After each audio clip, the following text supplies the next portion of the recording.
ನಮಗೆ ನೀರು ಬೇಕಾದ್ರೂ ರೈತರ ಹೋರಾಟ ಮಾಡಬೇಕು, ಕಬ್ಬಿನ ರೇಟಿಗೂ ಹೋರಾಟ ಮಾಡಬೇಕು, ಬಿಲ್ಲಿಗಾಗಿಯೂ ಹೋರಾಟ ಮಾಡಬೇಕು.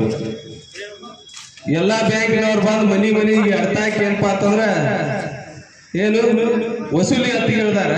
ಎಲ್ಲರಿಗೂ ಕಷ್ಟ ಐತಿ. ಇಂಥ ಸಂದರ್ಭದಾಗ ತಾಲೂಕು ಆಡಳಿತ ಮತ್ತು ಜಿಲ್ಲಾ ಆಡಳಿತ ಇದರ ಜವಾಬ್ದಾರಿಯನ್ನು ತಗೊಂಡು ಕಾನೂನು ಪ್ರಕ್ರಿಯೆಯನ್ನು ಮಾಡಬೇಕಾಗಿತ್ತು ಅಂತ ನಮ್ಮ ಪ್ರಶ್ನೆ.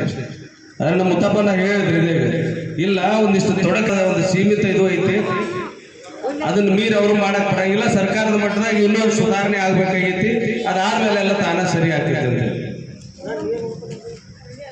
ಈಗಾಗಲೇ ನಮ್ಮ ಭಾಗದಾಗ ಸುಮಾರು ಒಂದು 3 ವರ್ಷದಿಂದ ಹೋರಾಟ ಮಾಡ್ಕೊಂಡು ಬರ್ಲಾಗ್ತಿದ್ವಿ. ನೀರಿಗಾಗಿ, ಇನ್ನೊಂದಕ್ಕಾಗಿ, ಕಬ್ಬಿಗೆ ಬೆಲೆಗಾಗಿ ಮಾಡ್ಕೊಂಡು ಬಂದಿದ್ದೀವಿ. ಪ್ರತಿಯೊಂದ್ರೊಳಗೆ ನಾವು ಯಶಸ್ವಿ ಹಾಕೊಂತ ಬಂದೀವಿ. ಒಟ್ಟ ನಾವು ಹೇಳಲಿಲ್ಲಪ್ಪ ಅಂತಂದ್ರೆ ಒಟ್ಟ ಯಾವುದೂ ಸುಧಾರಣೆ ಆಗಿರಲಿಲ್ಲ. ನಾವು ಯಾವುದೇ ಕಾರಣಕ್ಕೂ ಏನಪ್ಪ ಬರೀ ನಾವು ಒಟ್ಟು ಹೋರಾಟ ಮಾಡೋದು, ಬಿಲ್ ತಗೊಳ್ಳೋರು ಅಲ್ಲಿ ಮನ್ಯಾಗ ಕೂತು ಬಿಲ್ ತಗೋತಾರ, ಇಲ್ಲಿ ಯಾರು ನಮಗೆ ಹೋರಾಟಕ್ಕೆ ಸಾಥ್ ಕೊಡಕ್ಕೆ ಬರಂಗಿಲ್ಲ, ನಮಗೂ ಈಟದಾವು, ನಾವು ಸಾಮಾಜಿಕ ಕೆಲಸ ಮಾಡಾಕ್ತಿದ್ವಿ ಅಂತೇಳಿ ನಾವು ಮಾಡ್ತಿರ್ತೀವಿ. ಅವ್ರು ಖರೆ ಫಲಾನುಭವಿಗಳು ಯಾರು ಬರಂಗಿಲ್ಲ ಅಂತ ಸ್ವಲ್ಪ ಬೇಜಾರಾಗ್ತದೆ. ಸ್ವಾತಂತ್ರ್ಯ, ನಮ್ಮ ಭಾರತ ದೇಶಕ್ಕೆ ಸ್ವಾತಂತ್ರ್ಯ ಸಿಗಬೇಕಾದ್ರೆ 100 ವರ್ಷಗಳ ಕಾಲ ನಿಸ್ವಾರ್ಥವಾಗಿ ಅಲ್ಲಿ ದೇಶ ಸೇವೆಯನ್ನು ಮಾಡಿದಾಗ, ಹೋರಾಟ ಮಾಡಿದಾಗ ಏನಪ್ಪ ನಮ್ಗೆ ಸ್ವಾತಂತ್ರ್ಯ ಸಿಗ್ತಿ.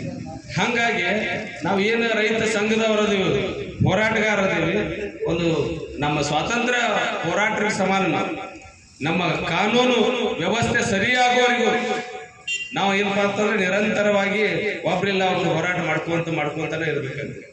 ಅಂದಾಗ ಮಾತ್ರ ಸರ್ಕಾರದಲ್ಲಿ ಕಾನೂನುಗಳು ತಿದ್ದುಪಡಿ ಆಗ್ತಾವ, ರೈತರ ಪರವಾದಂತ ಒಂದು ಏನಪ್ಪಾ ಅಂತಂದ್ರೆ ಒಂದು ಕಾನೂನು ಜಾರಿ ಬರ್ತೈತಿ, ಅವಾಗ ಎಲ್ಲವೂ ಸರಿ ಹೋಗ್ತದೆ.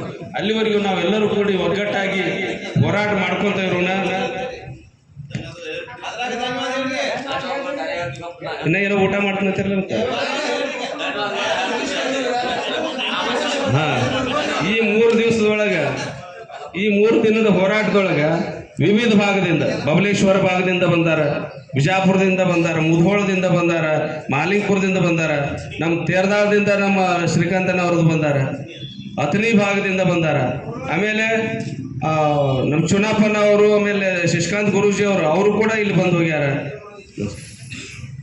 ಎಲ್ಲರಿಗೂ ಕೂಡ ನಮ್ಮ ಹೋರಾಟಕ್ಕೆ ಒಂದು ಶಕ್ತಿಯನ್ನು ತುಂಬಿ ನಮ್ಮ ರೈತರಿಗೆ ಒಂದು ನ್ಯಾಯ ಕೊಡಿಸೋದಕ್ಕೆ ಮುಂದಾಗಿ ಬಂದಂತ ಎಲ್ಲ ರೈತ ಹೋರಾಟಗಾರರಿಗೆ, ರೈತರಿಗೆ ಎಲ್ಲರಿಗೂ ಕೂಡ ನಮ್ಮ ಜಮಖಂಡಿ ತಾಲೂಕಿನ ಸಮಸ್ತ ರೈತರ ಪರವಾಗಿ ನಾವು ತುಂಬ ಹೃದಯದ ಧನ್ಯವಾದಗಳನ್ನು ಹೇಳ್ತೀವಿ.